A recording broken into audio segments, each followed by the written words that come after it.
Welcome to the Slop Temple. We pray this video helps. You start by opening accounts. Google, com and signing in. This ensures changes attached to your primary profile. Once signed in, make sure you can access two-step options and that backup codes are stored because you may need them if a device is lost.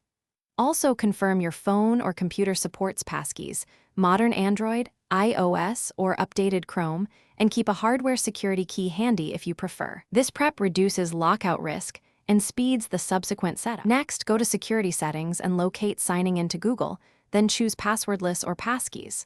Once you click Add Passkey, pick the device method, use built-in biometrics like fingerprint or Face ID, or insert and tap a USB/NFC security key.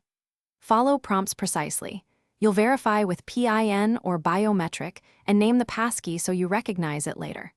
Make sure to keep at least one fallback method enabled. Otherwise, you may lose access if a device is reset. Finally, test the new passkey by signing out and signing back in from a different device to confirm it works. This proves the credential syncs correctly.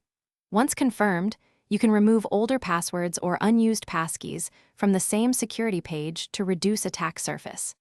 If something goes wrong, the key troubleshooting tip is use your saved backup codes or a secondary passkey.